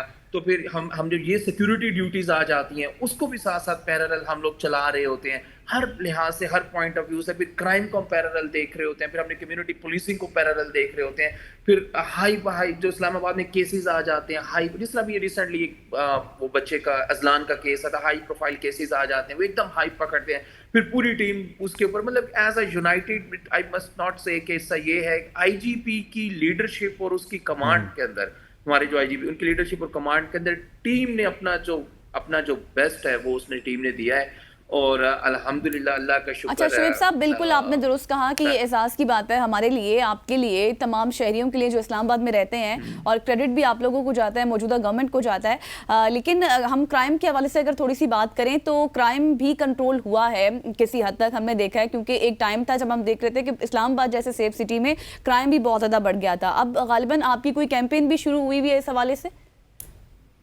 Yes, exactly. राइट नाउ एक कंपेन नहीं होती, इसमें डिफरेंट किस्म की, जब जॉइंटली हम कंपेन्स कर रहे होते हैं, लाइक इलीगल वेपन्स वाले यहाँ पे ना रोम कर रहे हो, कोई कब्जा माफिया यहाँ पे ना बैठा हो, असला लेके लोग ना बैठे हो, तो वो काम हम लोग कर रहे थे। इर्द गिर्द से अगर लोग इधर आ रहे हैं तो they must have some reason to tell us कि भाई what they exactly they want to do here in Islamabad. फिर ये बहुत ज़्यादा चेकिंग है, हमारी जो स्नैप चेकिंग्स है, रैंडम स्नैप चेकिंग्स है, वो बहुत ज़्यादा। फिर हमारी जो स्ट्रैटेजीज है हमारे एडजेसेंट डिस्ट्रिक्ट्स के साथ, लाइक हम पिंडी के साथ, फिर हमारी मरी के साथ, या जिस तरह हम दूसरे वहाँ कैंट के साथ जो एडजेसेंट डिस्ट्रिक्ट्स हैं जो हमारे साथ बिल्कुल बॉर्डर कर रहे होते हैं, हमारे एंट्री एग्जिट्स के ऊपर बड़ा अच्छा हमारा कंट्रोल है, अल्हम्दुलिल्लाह, अल्लाह का शुक्र है। तमाम जो स्नैप चेकिंग्स है वो हमारी अंडर कैमराज हैं, तो राउंड द क्लॉक हम लोग उसको अब सुपरवाइज कर रहे होते हैं, मॉनिटर कर रहे होते हैं। जो हमारा सेफ सिटी इस्लामाबाद है उसमें जो वर्चुअल पेट्रोलिंग ऑफिसर्स हैं, एक तो हमारे अपनी एक पेट्रोलिंग होती है ना, ऑपरेशन की पेट्रोलिंग आपने गाड़ियों के अंदर देखी होगी, हमारी dolphin round the clock active है, बाइक्स के ऊपर है, अबाबील है, डॉल्फिन है, सिटी वॉचर्स है, different round the clock cover है। लेकिन हमारे जो वर्चुअल पेट्रोलिंग ऑफिसर हैं जो सेफ सिटी के अंदर बैठ के पूरे क्राइम को मॉनिटर कर रहे हैं, हमारी ऑपरेशन की हमारे लिए ऑपरेशन की जो टीम है उसको सजेस्ट कर रहे हैं, डिप्लॉयमेंट बता रहे हैं कि आप यहाँ पे करें, यहाँ पे करें, हमारी क्राइम मैपिंग हो रही है। फिर उसके बाद हमारी हंच लैब है जिसके अंदर जो प्रिडिक्टिव पॉलिसिंग है जिसका हमने इनिशिएट किया। Previously I was SSP safe city, तो उस टाइम हमने इसको इनिशिएट किया। तो हम क्राइम पैटर्न देख रहे होते हैं, हम किस तरफ से आ रहे हैं ये लोग, किस तरफ से जा रहे हैं, फिर उनको किन रास्तों पे हमने अपनी डिप्लॉयमेंट ज्यादा करनी है, किस तरह उनको इंटरसेप्ट करना। फिर आप अभी रिसेंट देखें ना, आप ऑल अक्रॉस द इस्लामाबाद, आप इसके पिछले 1 साल 1.5 साल में देखें, सबसे ज्यादा जो लाइव इंटरसेप्शन है ना पुलिस की डकैतों के साथ, स्नैचर्स के साथ, या इस किस्म के जो लोग हैं इनके साथ जो लाइव पुलिस इनकाउंटर में आती है या लाइव उनको इंटरसेप्ट करती है, तो यहाँ से पता चलता है कि पुलिस एक्टिव कितनी है, रोड के ऊपर कितनी खड़ी है। तो वो अगर आप एक डाटा लें तो उसके अंदर हमारा बहुत ज्यादा, जिसपे हमारे ये अल्हम्दुलिल्लाह का शुक्र है कि सेफ्टी गैजेट्स पहनी होती हैं, जो बुलेट प्रूफ जैकेट्स है हमारे सीने के ऊपर, बुलेट प्रूफ जैकेट जब वो रोकती है, वो हेलमेट्स का यूज करते हैं, प्रॉपर फायरिंग हो जाती है, तो दे आर रूथलेस। फिर उसके बाद देखिए हमारी एक कंपेन चली आईजीपी साहब की तरफ से, नशा आप नहीं, जिसमें बड़े हमने यूनिवर्सिटीज में चलाई, कॉलेजेस में चलाई, स्कूल्स में चलाई। फिर उसको हमने आइस का जो यूज था, आइस के इन्फ्लुएंस के अंदर लोग आके जो स्नैचिंग्स, रॉबरी, डकैतीज कर रहे, उसको हमने कंट्रोल किया। पेरेंट्स को हमने एंगेज किया, कोर्ट्स को हमने एंगेज किया, लोगों से रिक्वेस्ट की, कम्युनिटी पुलिसिंग की, एट मैक्स जितना हम इसको रिड्यूस कर सकते थे, जितना हम इसको नीचे लेके आ सकते, क्योंकि everything is interlinked and interconnected. तो उसको हम भरपूर तरीके से उसको कोशिश करके थ्रू ड्रग्स कंट्रोल करके भी हम अपना क्राइम नीचे ले गए, अपनी स्ट्रैटेजीज की बाद भी हम अपना क्राइम नीचे लेके आए, सेफ सिटी के बाद भी उसकी प्रॉपर मॉनिटरिंग और सुपरविजन के बाद, पुलिस की डिप्लॉयमेंट के बाद भी हम अपना क्राइम नीचे लेके आए। फिर हमने अपने जो एडजेसेंट बॉर्डर्स थे, हमारे जो एडजेसेंट एरियाज हैं, सॉरी जो एडजेसेंट डिस्ट्रिक्ट्स हैं जहाँ पे हमारे एंट्री एग्जिट्स आती है, उसके ऊपर हमने अपनी बड़ी अच्छी ग्रिप लेके आए। तो फिर हमने अपनी फोर्स की डिप्लॉयमेंट को बहुत ज्यादा रेशनलाइज किया। फिर हमारे जो ऑफिस जो लोग थे, पुलिस के खास तौर पे जो लोग थे, अगर वो आईजीपी साहब की बड़ी क्लियर इंस्ट्रक्शंस थी कि यार ऑफिस के अंदर एक्स्ट्रा लोग, everybody should be on the road. हमने मेक श्योर किया कि हमारे शोएब भाई बिल्कुल आप ठीक कह रहे हैं, जहाँ पे आपकी तारीफ बनती है वहाँ पे हम तारीफ भी करेंगे। स्पेशली ये जो एक लड़का बाजियाब करवाया, यहाँ पे आपके डिपार्टमेंट की तारीफ बनती है। फिर मुझे याद है कि पिछले दिनों पिंडोड़िया के इलाके में एक कत्ल हुआ था, वहाँ पे आईजी साहब का बड़ा अच्छा किरदार था। लेकिन sir on the other side, क्योंकि हम मीडिया में हैं, हमारे पास लोग केसेस लेके भी आते हैं, तकरीबन 15 से 20 केसेस पिछले 3 महीने में हमें रिपोर्ट हुए हैं। रावलपिंडी सॉरी इस्लामाबाद के 3-4 एरियाज के, I8 की बात की जाए, G10 की बात की जाए, G11, G12, sir mobile snatching ये बहुत आम हो चुकी है। और इसके हवाले से क्या कुछ सदेबाब हो रहे हैं, कोई इस तरह की फोर्स मुरतब की जा रही है? क्योंकि बंदा आता है, अच्छा उसमें ये भी नहीं है कि वो पिस्टल दिखा रहे हैं, आप मोबाइल इजीली यूज कर रहे हैं, वो इस तरह स्नैच किया और वो चले गए। मतलब हर बंदा ये सोचता है कि हम सेफ सिटी इस्लामाबाद में बैठे हुए हैं, हर बंदा मोबाइल यूज करता है और वो इजीली मोबाइल लेके चले जाते हैं। इसको देखिए, इसको हम कहते हैं अपनी पुलिस की लैंग्वेज में ना, हम इसको झपटा कहते हैं। अब एक रॉबरी होती है विद पिस्टल होती है कि आप गन पॉइंट के ऊपर रॉबरी करें। तो मैंने आपको बताया कि हमने अपने एडजेसेंट, इसमें बेसिकली होता ये, देखे अब रावलपिंडी और इस्लामाबाद को सेपरेट करिए एक IGP road. It just take 3 seconds to get inside the Islamabad and then after snatching या रॉबरी करने के बाद then they take 3 seconds to get back to Rawalpindi. वहां सिर्फ एक रोड जो है हमें उससे अलग करी। तो हमने इसमें ये किया कि हमारे ना ब्रिजेस है, जैसे आप इंडस्ट्रियल एरिया, सब्जी मंडी की बात कर रहे हैं, हमारा ये जो डिवीजन है, हमें 8 ब्रिजेस है जो हमें रावलपिंडी के साथ, ओवरहेड ब्रिजेस है जो आईजीपी रोड के ऊपर से गुजर के ना रावलपिंडी के साथ कनेक्ट करते हैं। हमने उन ब्रिजेस के ऊपर मुकम्मल कंट्रोल लेके आए। फिर इसी तरह हमारा जो ये हमारा जो एक्सप्रेस हाईवे है, इसके ऊपर हम जो स्वान, ये जो हमारा रावलपिंडी, उधर भी 8 इसी तरह ब्रिजेस है। फिर इस तरह कश्मीर हाईवे के ऊपर ब्रिजेस है। तो जो इन ब्रिजेस के ऊपर हमने अपनी जो हमारी जो लेटेस्ट स्ट्रैटेजी है उसको हमने बड़ा अच्छे तरीके से उसमें कंट्रोल किया। पूरे के पूरे आईजीपी रोड को, एक्सप्रेस हाईवे को और ये दूसरी जो हाईवेज है, इनको एज हमने पुलिस पोस्ट डिक्लेयर कर दिया। मतलब इसकी हमने इन रोड्स की अलग पेट्रोलिंग बना दी ताकि हर बंदा जो इस्लामाबाद में प्रॉपर्ली चेक हो जाए, सिक्योरिटाइज हो जाए। अच्छा, इसकी वजह से बहुत ज्यादा क्राइम डिटेक्शन हुआ। आप बिल्कुल जो इंडस्ट्रियल एरिया का इसका क्राइम एक टाइम था हाई था, लेकिन अभी अगर आप 15 की कॉल करें ना, क्योंकि मेरे पास तो आपके पास कितने अरसे बाद डाटा, लेकिन मेरे पास हर 1 घंटे के बाद आता है कि इस टाइम इस्लामाबाद में इतनी रॉबरी, स्नैचिंग है, इतनी इस एरिया में ऊपर जा रही है। तो बात ये होती है कि वो अगर आप 15 की, ये मैं अपना फिगर नहीं दे रहा कि लाइक मेरा अपना डिजिट है या मेरा बंदा, ये 15 की कॉल तो हम नहीं छुपा सकते। अब 15 की जो कॉल है, वो 15 की कॉल बिल्कुल इंडस्ट्रियल एरिया और जो हमारा ये सब्जी मंडी और इस तरह जो G13, G14, ये जो हमारा तरनोल के साथ और ये जो हमारे पुलिस स्टेशन है, इसके अंदर बिल्कुल हमने जीरो किए। अभी अगर कोई क्राइम के हमारे पास कॉल है भी सही, तो वो बिल्कुल पेरिफेरीज में चली जाती है, नून में चली जाती है, खन्ना की। अच्छा, sorry to cut you sir, अगर किसी के साथ कोई किस तरह का क्राइम या फिर हैपनिंग हो जाती है, तो वो अर्जेंट बेसिस पे क्या सिर्फ 15 पर ही कॉल कर सकता है या फिर कोई और भी हेल्पलाइन नंबर है या आप जनरेट करने का सोच बिल्कुल भी आप वो बिल्कुल, एक तो वो 15 के ऊपर कॉल कर सकते हैं। 15 के ऊपर सबसे बेस्ट सोल्यूशन इज 15 कॉल, क्योंकि 15 कॉल के अंदर किसी भी किस्म की उसमें फौरन हम तक बात पहुंचती है। फिर उसके अंदर ग्रुप्स हैं, फिर उसके बाद हमारा एक ऑनलाइन सेंट्रलाइज सिस्टम है जिसके ऊपर डॉल्फिन फौरन मूव कर जाती है, इलाके में फौरन कार्डन कर दिया जाता है। जो डॉल्फिन रोड के ऊपर है, पेट्रोलिंग मोबाइल्स रोड के ऊपर, फौरन जो उनके एग्जिट के रास्ते होते हैं वो वहां पे उसकी डिप्लॉयमेंट हो जाती है। तो इस तरह हमने इस्लामाबाद के अंदर अभी ये सारी चीजें करने के बाद 15 हमें ये करवाती है। अब जब 15 अब जब ये काम स्टार्ट होते हैं तो अब हमने जो हॉट परसूट है इस्लामाबाद के अंदर उसको बड़ा हमने अट्रैक्टिव बनाया कि लाइक अगर फॉर एग्जांपल एक गाड़ी लिफ्ट होगी 15 पे कॉल होगी तो गाड़ी इस्लामाबाद से बाहर ना जाए, किस तरह हमने सारे एग्जिट्स को कवर करना है। That is very good Shoaib भाई के गाड़ी इस्लामाबाद से बाहर ना जाए। लेकिन एक थोड़ा सा प्रॉब्लम मैं और भी डिस्कस करना चाहूंगा।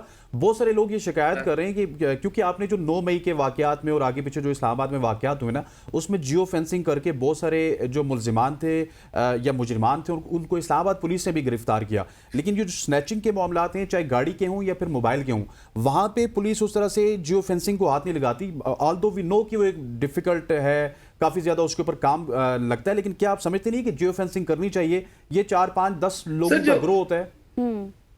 हाँ सर, उसमें ये होता है कि geo fencing most of the times जब की जाती है तो बड़े हाई प्रोफाइल केसेस के अंदर की जाती है। और इसके अंदर आप जब मुख्तलिफ टावर्स का डाटा एक्सट्रैक्ट कर रहे होते हैं तो इसमें आपके पास ना इन थाउजेंड्स डाटा आ रहा होता है, फिर उसके ऊपर एक टीम लगी होती है, वो काम कर रही होती है। तो अगर हम इस तरफ जाएं तो हम करते हैं, लेकिन बहुत सारे केसेस ऐसे हैं जो ऐसे रॉबरी या स्नैचिंग में खुदा ना खास्ता कोई फायर हो जाए, कोई जख्मी हो जाए, इंजर्ड हो जाए, तो हाई प्रोफाइल केसेस होते हैं, उसके अंदर लाजमी की जाती है। लेकिन हमें अल्हम्दुलिल्लाह अल्लाह का शुक्र है कि अभी हम लोग राइट नाउ हम इस स्टेज के ऊपर हैं कि जब हमारे से कोई रॉबरी या स्नैचिंग हो जाती है तो हमें एग्जैक्ट ये चीज़ थोड़ा बहुत समझ आ जाता है कि ये कौन सा ग्रुप कर रहा है, इसका मोडस ऑपरेंडी क्या है, इसने पहले कितने वकूए किए, कितने अरसे से ये काम कर रहा है, कितना अरसा ये जेल में रहा, कितना अरसा ये काम कर रहा है। फिर इसके पीछे हम लोग जाते हैं कि अगर हमें अब पीछे आबादियों में जाना हो, ढोकसू जाना हो, कश्मीरिया जाना हो, पंगेश कॉलोनी जाना हो, मैराबादी में जाना, मतलब डिफरेंट जो हमारी जो आबादियाँ उसके अंदर जाना हो, तो फिर पुलिस उसके ऊपर काम कर रही होती है और हम भरपूर कोशिश करते हैं कि हम लेके आए। और जहाँ पे हमें ज़रूरत पड़ती है जियो फेंसिंग की को जो तो बिल्कुल हम करते हैं। लेकिन अल्हम्दुलिल्लाह एक तो देखिए, एक होती है crime prevention is good in crime prevention, लेकिन क्राइम जो डिटेक्शन है वो हमारी बहुत जबरदस्त है। हमारा सीआईए बड़ा अच्छा काम कर रहा है इस्लामाबाद का, हमारे एसएसपी इन्वेस्टिगेशन काम करे। और फिर जब हमारे पास बहुत ज्यादा हाई प्रोफाइल केसेस होते हैं, लाइक हमें अगर दूसरे डिस्ट्रिक्ट्स में जाना पड़े, दूसरे प्रोविंसेस में जाना पे, हमारी जो सीटीडी है, काउंटर टेररिज्म डिपार्टमेंट, हमारा जो एसएसपी सीटीडी है हमारा, Hamza Humayun, he is doing the wonderful job. और इन्वेस्टिगेशन के जो है उस्मान भट्ट साहब को दे आर डूइंग वेरी बिल्कुल आपने इस्लामाबाद जी आपने बिल्कुल ठीक कहा और इस चीज़ के लिए हम आपको अप्रिशिएट भी करते हैं कि आप 24 आवर्स जो है एक्टिव रहते हैं। अब जो हम रिपोर्ट डिस्कस कर रहे थे सर, ग्लोबल वेबसाइट की इंडेक्स रिपोर्ट, जिसमें इस्लामाबाद का 93 नंबर है, लेकिन ज़ाहिर अब इसको 93 से भी बेहतर करना है। तो इस हवाले से आपके क्या गोल्स हैं, क्या पेट्रोलिंग प्लान्स हैं इस हवाले से? बिल्कुल, ये जो 93 से बिल्कुल इसके ऊपर प्रॉपर हमारी मीटिंग हुई कि हम इसको और मजीद किस तरह ऊपर लेके आ सकते हैं। तो उसके ऊपर बिल्कुल जो हमारी जो लेटेस्ट जो स्ट्रैटेजीज हैं वो हम लोगों ने डिवाइस की कि किस तरह हम अपने रोड्स को, अपनी पेट्रोलिंग को किस तरह और ज़्यादा अट्रैक्टिव कर सकते हैं, किसी तरह साइमल्टेनियसली रहते हुए कि हम सिक्योरिटी ड्यूटी भी दे रहे हैं और डिग्नेटरीज आ रहे हैं और हमारा रूट डिप्लॉयमेंट लगा हुआ है, एयरपोर्ट टू सरीना लगा हुआ है या एयरपोर्ट टू रेड जोन लगा हुआ है, और किसी तरह उसी डिप्लॉयमेंट को यूज़ करते हुए पैरेलली हम किसी तरह वही डिप्लॉयमेंट भी वही रहे और हमारा क्राइम भी कंट्रोल रहे। तो इन लाइंस के ऊपर हम काम कर रहे हैं। जो ऑफिसर्स हैं उनकी प्रॉपर यूटिलाइजेशन के ऊपर हम लोग काम कर रहे हैं। ठीक हो गया शोएब साहब, thank you so much for joining us. SSP operation Islamabad हमारे साथ मौजूद थे sir. It's pleasure talking with you. आप तमाम तर सवालात का बड़ी खंदा पेशानी से और इन डिटेल हमें जवाब दिया और उम्मीद करते हैं कि आपसे सुबह की सोच में हम इसी तरह से गपशप करते रहेंगे जो डिफरेंट इशूज है इस्लामाबाद के। ख़वातीन हज़रात, अब कुछ वीडियोज ऐसी होती हैं सोशल मीडिया पे बहुत ज़्यादा वायरल होती हैं, स्पेशली याद होगा एक तरबूज की वीडियो आई थी, सारी गड्डी लाल है, ठीक है, वो तो बहुत मशहूर हुई थी, वो तो इतनी मशहूर हुई थी कि वो 2 साल ट्रेंडिंग पर रही थी। इसी तरह का एक और शख्स सोशल मीडिया पे बहुत ही मशहूर है। इस हवाले से हमारे जो कॉरेस्पॉन्डेंट हैं उन्होंने मोहम्मद अब्दुल्ला जिनका नाम है, जिन्होंने एक रिपोर्ट तैयार की है, वो देखते हैं। मैं आज आपको इस ऐसे शख्स से मिलाने जा रहा हूं जो यूट्यूबर भी हैं और व्लॉगर भी हैं, काम करते हैं फ्रूट्स का, जिनकी लगाई जाने बोली पाकिस्तान ही नहीं बल्कि दुनिया भर में बेहद मकबूल है। मेरे साथ हैं उसामा रामे, ABN न्यूज़ की पूरी टीम की तरफ से और हमारे प्रोग्राम सुबह की सोच की तरफ से देखने वाले नाज़रीन की तरफ से अस्सलाम वालेकुम। वालेकुम सलाम भाई जी।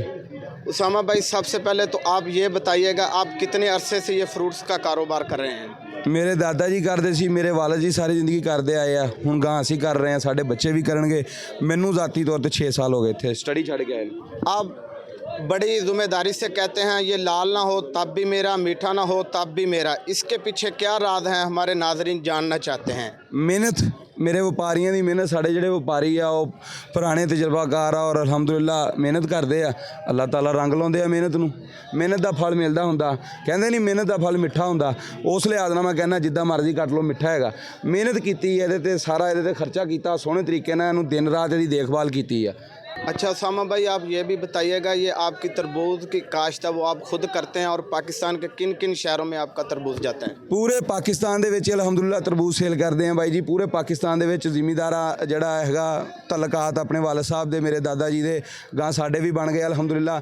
ਰੈਂਡਮ ਲੋਕਾਂ ਦਾ ਵੀ ਸੇਲ ਕਰੀਦਾ ਵਾ, ਬਾਹਰੋਂ ਕਸਟਮਰ ਆ ਰਿਹਾ ਜਿਹੜਾ, ਤੇ ਆਪਣੀ ਜਿਹੜੀ ਮੰਡੀ ਦੇ ਵਿੱਚ ਆ ਰਿਹਾ ਚਿਸ਼ਤੀਆਂ ਦੇ ਕੁਝ ਵਪਾਰੀ ਆ, ਕੁਝ ਆਪ ਦਾ ਲਾਇਆ ਮੈਲਸੀ ਵਾਲੀ ਸਾਈਡ ਤੇ ਠੇਕੇ ਤੇ ਲੈ ਕੇ ਰਕਬਾ ਆਪਦੀ ਕਾਸ਼ਤ ਕੀਤੀ ਆ, ਫਸਲ ਉੱਥੋਂ ਵੀ ਲਿਆ ਕੇ ਵੇਚੀ ਦਾ 2-3 महीने। Abdullah for joining us. Abdullah हमारे साथ मौजूद थे और सारी गड्डी लाल है और ये तरबूज वाले भी बड़े मेहनत मशहूर लगी हैं। हैगी। जिस तरह से ये उम्र हो चुकी है इनको ये काम करते हुए, इनके आबाओ अजदाद कर रहे थे, वो कह रहे हैं हमारे बच्चे भी बच्चे भी करेंगे करते रहेंगे। और एक बात उन्होंने बड़ी मजे की कि सब्र का फल मीठा होता है और हमारा फल इसी वजह से मीठा होता है। ख़वातीन हज़रात, यहाँ पे वक्त हुआ चाहता है एक शॉर्ट सी कमर्शियल ब्रेक का। See you on the other side.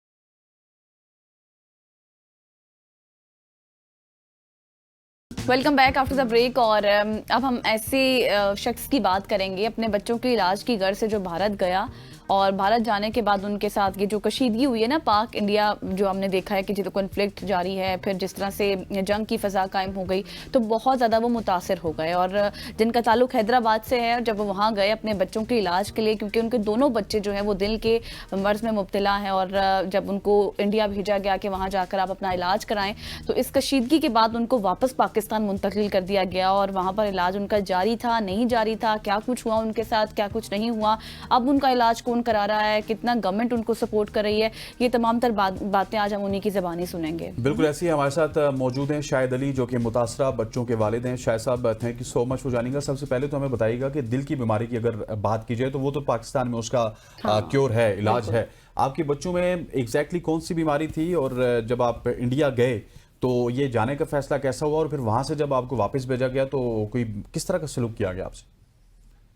जी, मेरे बच्चों को जो है हार्ट का मर्ज लाभ से, जो कोफ उसको बोलते हैं, टेक्नोलॉजी ऑफ फालक, उसमें 4 किस्म के मसले होते हैं और उसी की ट्रीटमेंट, उनकी सर्जरी होती है। उसी सर्जरी के सिलसिले में मैं इंडिया गया था 21 अप्रैल को, और वहाँ पे फर्स्ट इन्वेस्टिगेशन हुई। उसके बाद डॉक्टर ने प्लान किया सर्जरी का, और वो सर्जरी जो है 26 अप्रैल को प्लान हुई।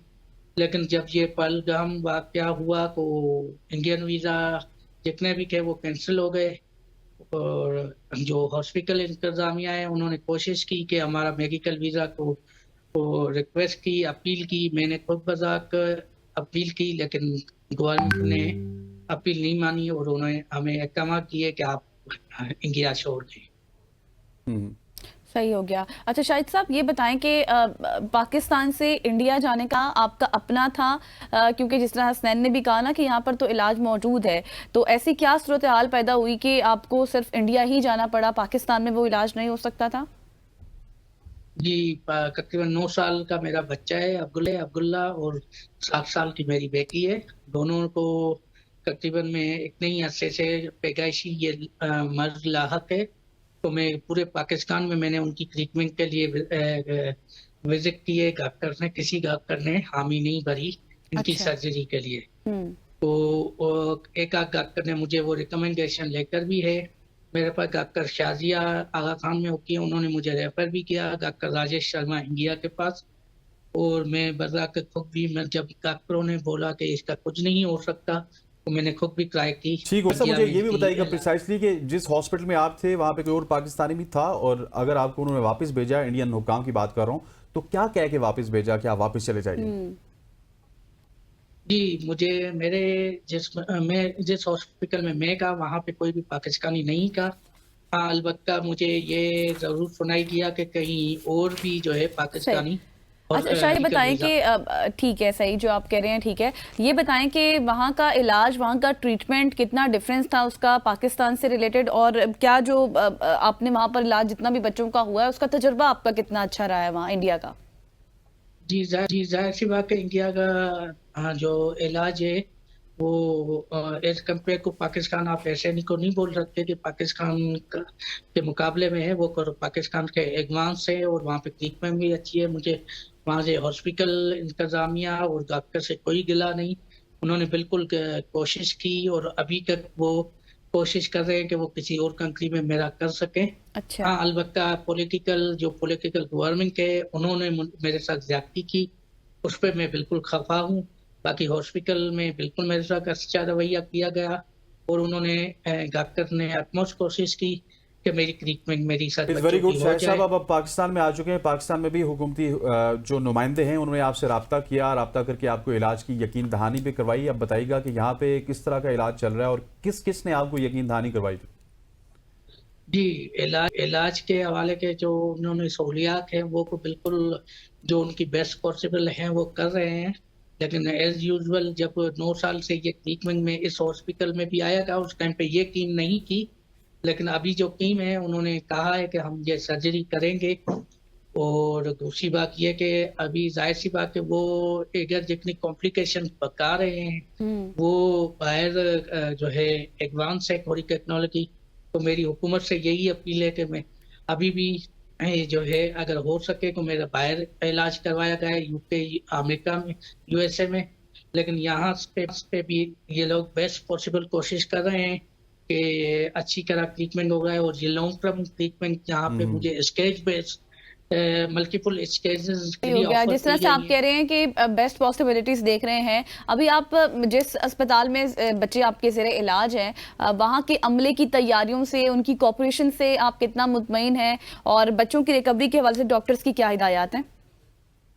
जी वही मैंने जो एनआईसीवीकी में भी उनसे क्वेश्चन किया और यही क्वेश्चन मैंने एगर भी किया। तो उन्होंने अच्छा। कहा कि ये इस किस्म का मर्ज में कोई भी जो है हाथ नहीं डालना चाहेगा। हम्म। लेकिन अभी जाहिर सी बात है आप सब साथ जागती हुई है तो हमें चले जी, ये अल्लाह करे एक और आस अब मिला है। आपके जो बच्चे हैं उनका इलाज भी हो और आपका ये जो दर्द है इंशाल्लाह। ये जल्द से जल्द खत्म हो। आखिर में सिर्फ इतना बताइएगा कि क्योंकि ऑलरेडी पाकिस्तान गवर्नमेंट आपकी मदद कर रही है, लेकिन क्या आप अगर किसी गवर्नमेंट के नुमाइंदे से कुछ अगर अपील करना चाहते हो तो हमारा प्लेटफॉर्म हाजिर है। जी अभी ये जो है मेरा ये एक अपील डाली हुई है फेडरल गवर्नमेंट के पास। हाँ। और सेंट्रल गवर्नमेंट का मुझे एक सबसे बड़ा दुख जो है सेंट्रल गवर्नमेंट से है कि उनका कोई मिनिस्टर, कोई सीएम ने, हालांकि उनके सेक्रेटरी ने मुझसे राब्ता किया है। तो कॉन्स्टिट्यूशनल जो बाउंड्रीज है वो मेरे सेंट्रल गवर्नमेंट पे पड़ती है और मेरा राइट उन पे पड़ता है कि वो मेरी हेल्थ के रिलेटेड कि उनकी जिम्मेदारी है। लेकिन उन्होंने अभी तक कोई राब्ता नहीं किया। बिसाइड डेट मैंने फेडरल गवर्नमेंट को ये कहा है कि अगर मेरी ट्रीटमेंट यहाँ पे स्टार्ट करता हूँ तो इस चीज को अश्योर करे, मुझे रिटर्न में कोई नोटिफिकेशन करे कि जब तक ये लॉन्ग टर्म ट्रीटमेंट मुझे ऑफर की गई है 3 to 5 years की, तो ये सारी ट्रीटमेंट जो है आपकी हुकूमत की जिम्मेदारी होगी। उसके बाद जो मेरे अखराजात आए हैं वो मैंने सिंध गवर्नमेंट को अपील डालूंगा। अभी आज मैं सीएम सिंह को और प्रेसिडेंट आसिफ अली जरदारी को मैं एक लेटर लिख रहा हूँ जिसमें उनसे मैं ये डिमांड कर रहा हूँ कि मेरे जो यहाँ से फंड एक्सपेंस हुआ, जो मैंने कुछ प्राइवेट लेंडर से बोरो किए कि वो मेरे गैप को आप उस पे पे करें। और दूसरा ये कि अश्योर करें कि मैं फ्यूचर में मेरी जो फैमिली है उसको आप हेल्प करके या उसकी जो भी अखराजात है वो उठाएं। ठीक और हो गया जो शाह ये साहब, thank you so treatment much. हम उम्मीद करते हैं कि आपकी ये जो रिक्वेस्ट है ये सिंध गवर्नमेंट तक भी पहुंचेगी और प्रेसिडेंट आसिफ अली जरदारी तक भी पहुंचेगी। और ये भी उम्मीद करते हैं कि आपके जो अखराजात हैं वो आपको वापस लौटाए जाएंगे और आपके बच्चों का अच्छे से इलाज होगा। खवातीन व हज़रात, यहाँ पे वक्त हुआ चाहता है एक शॉर्ट सी कमर्शियल ब्रेक का। ब्रेक लेते वापस आते हैं। स्टे विद अस।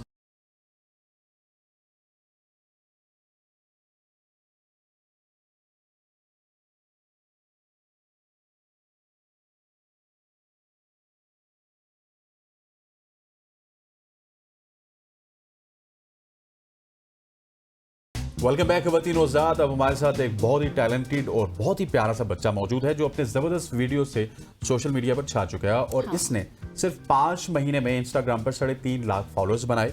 हम बात कर रहे हैं तला अहमद की, जिसकी वीडियोस ना सिर्फ फ्री फराम करती है बल्कि माशरती जो मसाइल हैं उनको बहुत खूबसूरती से वो बयान करते हैं, उजागर करते हैं और मोबाइल से ऐसी वीडियोस बनाएं ताकि देखने वाले खूब लुत्फानंदोज हों। ऐसा ही काम कुछ कर रहे हैं तला। बिल्कुल, देखें जिस तरह से आम लोगों में होता है ना सोशल कंटेंट है इनका, उन्हीं से बात करते हैं कि ये सफर कैसे शुरू किया। Talha, thank you so much for joining us. सबसे पहले तो ये बताएं कि इतना मुनफरिद कंटेंट किस तरह से आपका ये प्रोग्राम शुरू किया, आपने सोचा कि मुझे ये काम करना चाहिए, सोशल इश्यूज को देखना चाहिए? ख्याल इस तरीके से आया क्योंकि मुझे भी शौक था इस तरीके की वीडियोस वगैरह बनाने का जो लोगों को पसंद आए। तो फिर इस तरीके से ख्याल आता भी था और हिम्मत नहीं होती थी वीडियो बनाने की। लेकिन फिर एक दिन अपने दिल को समझाया कि नहीं, अगर करना चाहते हो तो फिर इंतजार मजीद ना करो, अब इस फील्ड में आ ही जाओ।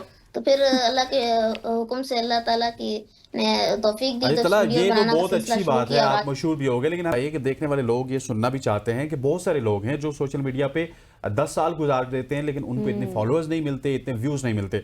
आपके कंटेंट में क्या वो यूनिकनेस थी जिसकी वजह से आपको एकदम से फॉलोअर्स भी मिले और मिलियंस में आपका कंटेंट जा रहा है? एग्जैक्ट तो मुझे भी नहीं मालूम कि आखिर ऐसी कौन सी वजह थी कि इतने ज्यादा लोगों ने मुझे सराहना शुरू किया, पसंद किया। लेकिन जो एक चीज मुझे लगती है वो शायद ये है कि जो चीज मैं टारगेट करता हूँ अपनी वीडियोस के अंदर, आम लोगों के मसाइल, आम लोगों की जिंदगी में पेश आने वाले चीजें, तो मुझे लगता है कि शायद गालिबन ये चीज है जो लोगों को अपनी तरफ अट्रैक्ट करती है और लोग एंगेज हो पाते हैं। मुझे ऐसे तलहा, अच्छा ये बताएं कि अभी जिस तरह हसनैन ने भी बात की ना कि एक तो आपका कंटेंट मुनफरिद है, दूसरा ये कि अभी आपकी जो एज है वो पढ़ाई की है, घूमने फिरने की है, फ्रेंड्स के साथ उनके घर से बैग उठाने की है। तो ऐसे में आपका ये कंटेंट, फिर पढ़ाई, फिर आप किस तरह से मैनेज करते हैं? क्या कुछ मुश्किलात हैं, क्या चैलेंजेस है जिनको आपको फेस करना पड़ता है?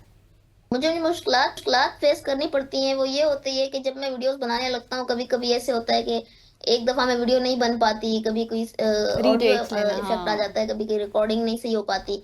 तो ये छोटी छोटी चीजें होती हैं जो मुश्किल हो पाती हैं। लेकिन ये कि इंसान अपने ऊपर यकीन रखे और मेहनत ठीक हो गया। आपकी छोटी छोटी चीजें हैं और छोटे मोटे जवाब आप दे देते हैं, एकदम टू द पॉइंट रहते हैं। तला, मुझे ये बताइएगा कि जितनी आपकी उम्र है ना, इस उम्र में हम ग्राउंड जाना भी नहीं सोच सकते थे। ग्राउंड जाते थे घर से मार पड़ती थी।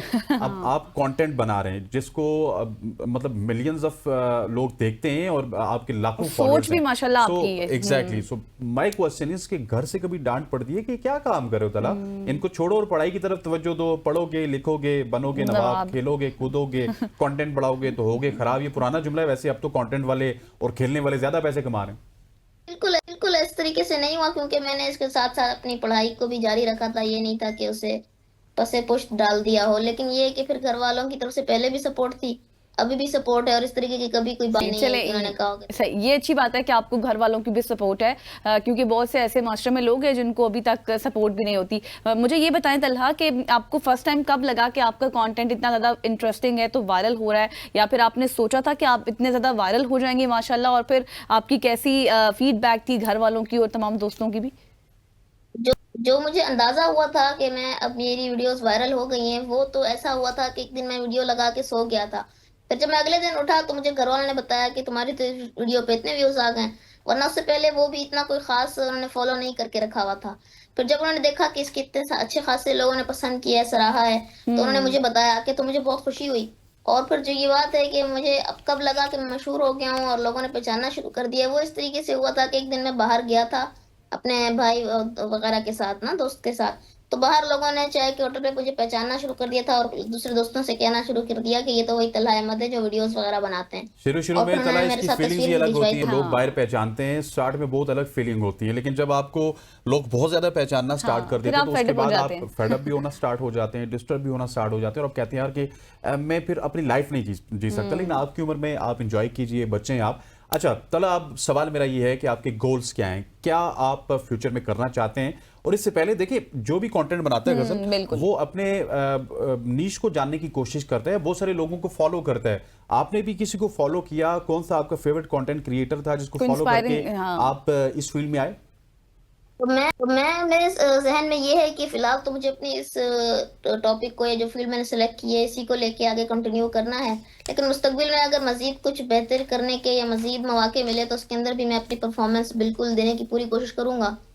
और जो मुझे कंटेंट क्रिएटर पसंद है जिनकी मैं वीडियोस देखता हूँ, तो वो रजा शेख के नाम से एक इंस्टाग्राम पे वीडियोस वगैरह बनाते हैं, तो उनकी वीडियोस मुझे काफी अच्छी चलिए, लगती है। रजा आपको ये पसंद हाँ, करते हैं, मतलब उनसे finally। आप इंस्पायर हुए हैं। अच्छा, समटाइम्स ऐसे होता है, मतलब वैसे तो एक पर्सनल सवाल हो जाएगा अगर मैं आपसे पूछूं तो, लेकिन ये है कि आपको देख के पर्सनल नहीं, बच्चा है वो। हाँ, लेकिन आपको देख के ना बहुत सारे बच्चे इस चीज से, आपकी जिस तरह आप रजा से इंस्पायर हुए हैं, बहुत सारे बच्चे आपसे भी इंस्पायर हो जाएंगे जब आपकी आमदनी सुनेंगे, आप देखेंगे कि आप कितना कमा रहे हैं। वैसे तो हम देखते हैं, हम खुद भी देखते हैं कंटेंट क्रिएटर्स को कि वो लाखों में कमा रहे हैं, मिलियंस में कमा रहे हैं और कंटेंट भी अच्छा दे रहे हैं। आपकी सोच भी माशाल्लाह बड़ों जैसी है, आप बात भी करते हैं तो ऐसे लगता नहीं कि जो छोटा बच्चा बात कर रहा है, लगता है बड़ा बच्चा बात कर रहा है कोई।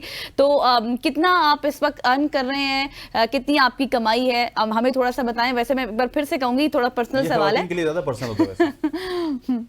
मेरी बकायदा तौर पे अर्निंग इस तरीके से स्टार्ट नहीं हुई, क्योंकि मैंने यूट्यूब चैनल अभी कुछ टाइम पहले ही बनाया है। उससे पहले अच्छा। मेरा इंस्टाग्राम अकाउंट था, और आप सबको मालूम होगा कि इंस्टाग्राम पाकिस्तान में अनमोनेटाइज है, उसके ऊपर मोनेटाइजेशन नहीं होती। सही, और सही। फेसबुक पेज भी मैंने सबसे पहले इंस्टाग्राम बनाया था ना, तो इंस्टाग्राम में मोनेटाइजेशन नहीं थी, इसलिए मेरी बकायदा तौर पे हम जिसे कहें कि अर्निंग स्टार्ट हो गई है, बिल्कुल इनकम ऐसी है आना तला, शुरू हो आप गई है, बिल्कुल तो ठीक ऐसा थी नहीं नौज़ाद, है। मैं आपको ये बताता चलूं कि तला बिल्कुल ठीक कह रहे हैं। अच्छा, इंस्टाग्राम इन्फ्लुएंसर शायद इतना पैसा नहीं कमाते, फेसबुक वाले कमा लेते हैं, यूट्यूब वाले कमा लेते हैं। इंस्टाग्राम में आपको सेलिब्रिटीज जब फॉलो करती हैं या फिर आप मशहूर हो जाते हैं, हाँ। आपको कोलैबोरेशंस मिलना स्टार्ट हो Exactly। जाती है, डिफरेंट ब्रांड्स आपसे रब्ता करते हैं, फिर आप उनकी वीडियोस करते हैं, वहां से पैसा आता है। डायरेक्टली इंस्टाग्राम से आप उस तरह से पैसा नहीं कमा सकते। उम्मीद है कि आप यूट्यूब पे भी अच्छा पैसा कमाएंगे।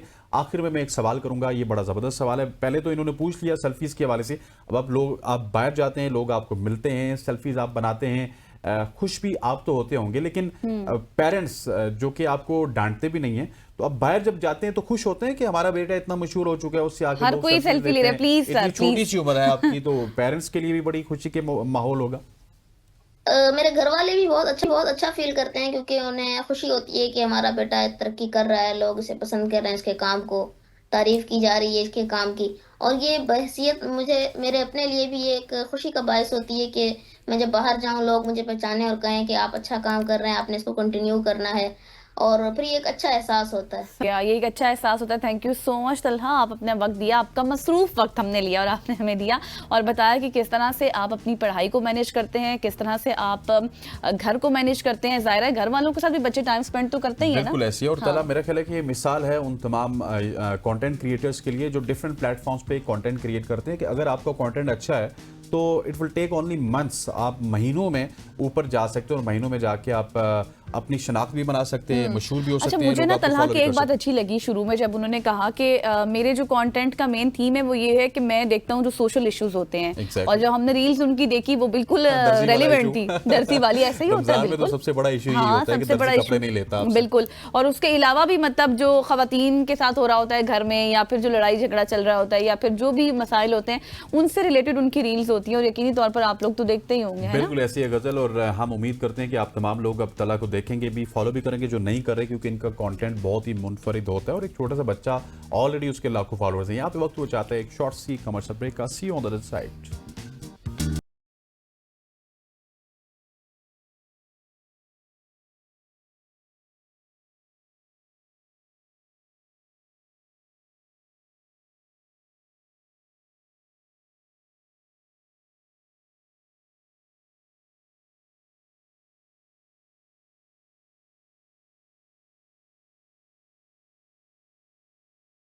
वेलकम बैक खवातीन औजात। गजल इस वक्त खुश हो रही हैं क्योंकि खवातीन के फैशन की बात हो रही है, और आज के दौर में जब हम ब्रेडेड कपड़ों की बात करते हैं आम लोगों की पहुंच से वो बहुत ज़्यादा दूर होते हैं। Exactly। रेप्लिका फैशन ने खवातीन को एक नया इंतखाब दिया है, लेकिन क्या रेप्लिका कपड़े सिर्फ जेब पर हल्के हैं या फिर मयार पर भी पूरे उतरते हैं? क्या ये जो इंडस्ट्री है, जो लोकल इंडस्ट्री है, उसकी तरक्की में कितना किरदार अदा करते हैं या फिर उसको नुकसान पहुंचाते हैं? आज हमारे साथ मौजूद हैं, जी हाँ, आज हमारे साथ मौजूद है एक मॉडल भी हैं, सोशल मीडिया इन्फ्लुएंसर भी हैं, माहा फातिमा ने हमें ज्वाइन किया in studio. Thank you so much माहा फॉर ज्वाइनिंग अस। सबसे पहले तो हमें ये बताएं, जिस तरह से हसनैन कह रहे थे, मुझे कह रहे थे मेरा फेवरेट टॉपिक है, लेकिन किसी हद तक मर्दों का भी फेवरेट होता है।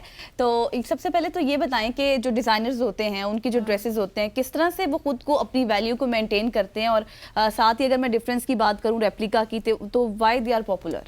अच्छा, एक पहले तो मैं कहना चाहूँगी कि I am social media influencer, modelling नहीं करती मैं, सही। पार्ट टाइम, कभी-कभार। कभी-कभार, हाँ। लेकिन हमने साथ आपको इंट्रोड्यूस करा हमने दिया। कहा कि आज आपके सारे इंट्रोडक्शन करवा दें। हाँ, जी। What was your question? Question मेरा ये था कि जो डिजाइनर्स आप देखती हैं, हम लोग भी देखते हैं, हम डिजाइनर्स के ड्रेसेस लेते हैं, वो अपनी वैल्यू को किस तरह से मेंटेन करते हैं, और जब उनकी वैल्यू मेंटेन हो जाती है तो रेप्लिका जो ड्रेसेस होते हैं वो किस तरह से पॉपुलर हो गए हैं, आप क्या समझती हैं? अच्छा देखिए, अगर डिज़ाइनर्स के पॉइंट ऑफ व्यू से देखा जाए तो उनके लिए काफ़ी फ्रस्ट्रेटिंग है कि वो एक आर्टिकल, एक यूनिक आर्टिकल डिज़ाइन करते हैं और फिर बाद में उसके जो है चीप रेप्लिकास बन जाते हैं जो कम प्राइस में और लोग वो ले भी रहे होते हैं। तो अगर डिज़ाइनर्स के पॉइंट ऑफ व्यू से देखा जाए तो ये उनके साइड से काफ़ी फ्रस्ट्रेटिंग है। और ऑब्वियसली जो रेप्लिकास होते हैं उनमें वो क्वालिटी नहीं होती जो ओरिजिनल चीज़ में होती है।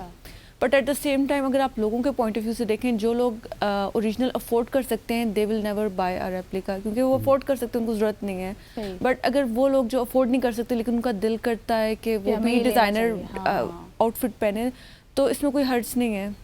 अच्छा ये बताइएगा महा कि रेप्लिका की जब आप बात करते हैं तो बहुत सारे प्रोडक्ट्स ऐसे हैं, आम प्रोडक्ट्स की बात करें, चाइना के प्रोडक्ट्स की बात होती है तो वो उसमें भी कैटेगरीज होती हैं कि नंबर 1 कॉपी है, नंबर 2 कॉपी है, नंबर 3 कॉपी है, तो रेप्लिका में भी इस तरह की कॉपीज होती हैं? I think so, yes.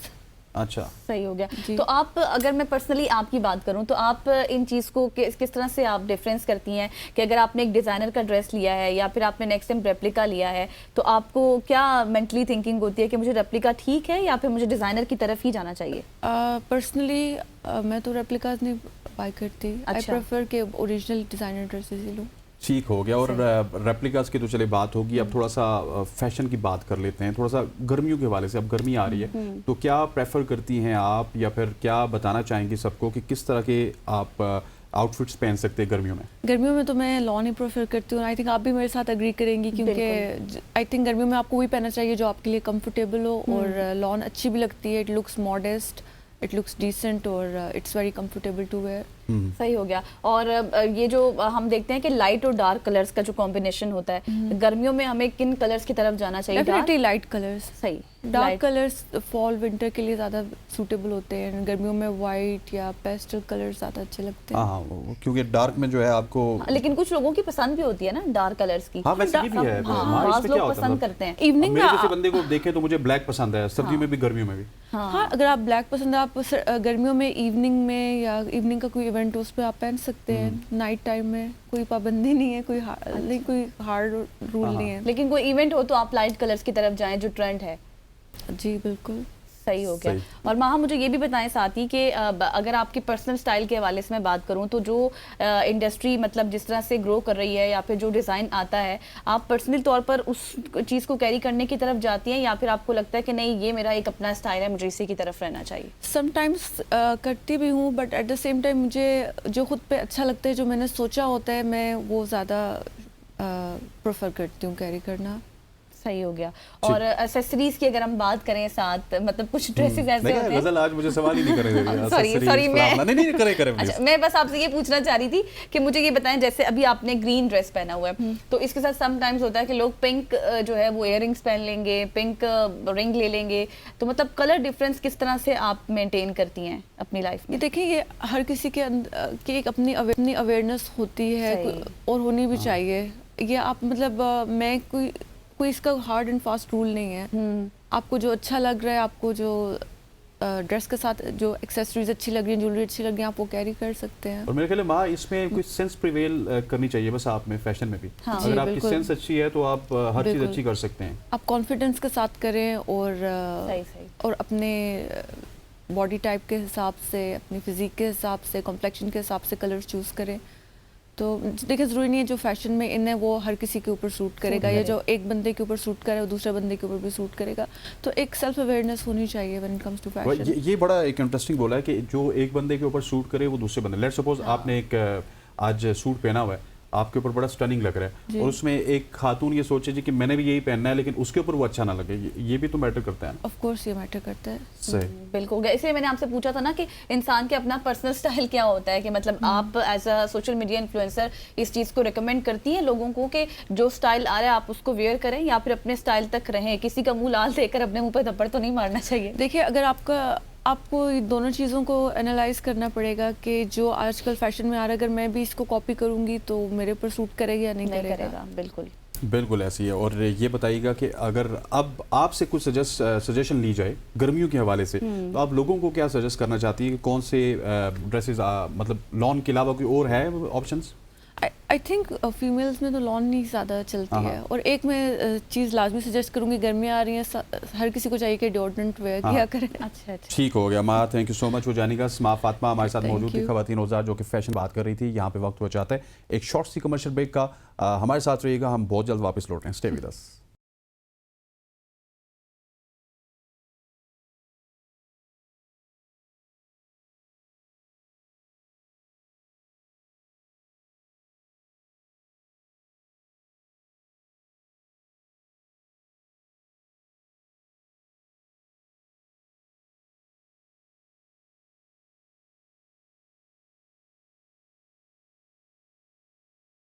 Welcome back खवातीन औजार। अब हम बात करेंगे पाकिस्तान सुपर लीग की, जिसके मुकाबले यार पिछले सेगमेंट में आपको खुशी थी, इस सेगमेंट में मुझे खुशी है, होनी चाहिए, क्योंकि हम एक एक गेम देखते हैं और इस वजह से देखते हैं कि आपको आगाह किया जा सके। रात को भी आज मुझे जो सनम कह रही थी ना, आप स्वेल हुए हैं, क्योंकि रात को बारिश की वजह से मैच जाके 1:45 बजे खत्म हुआ।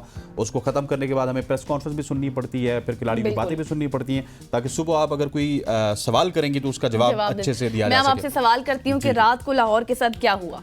देखिए, रात को लाहौर के साथ वही हुआ जो पाकिस्तान टीम के साथ होता है। अनफॉर्चुनेटली एक लम्हे ऐसा लग रहा था कि लाहौर कलंदर और कराची किंग्स के इस मुकाबले में कराची किंग्स रेस से बाहर हो चुकी है, जहां पे डेविड वार्नर आउट हो गए, टीम साइफर्ड आउट हो गए, और विंस के आउट होने के बाद खुशी बहुत ही बेदनी थी। लेकिन फिर खुशदिल शाह की एक आखिरी उम्मीद थी कराची किंग्स को कि खुशदिल शाह शायद उनकी डूबती कश्ती को सहारा देंगे। लेकिन खुशदिल शाह जब आउट हुए उसके बाद लाहौर वाले इजी हो गए। उन्होंने कहा ये बच्चे हैं, इनको काबू कर लेंगे। एक तरफ साद बेग थे, दूसरी तरफ थे इरफान न्याजी। अच्छा, साद बेग ने कल बताया कि आप क्रिकेटिंग शॉट्स खेल के भी अच्छे स्ट्राइक रेट के साथ मॉडर्न डे क्रिकेट में प्रिवेल कर सकते हैं। उनके शॉट्स बहुत अच्छे थे, वो बहुत ही बेहतरीन अंदाज में आई थिंक 13-14 गेंदों पे 28-29 रन बना के गए।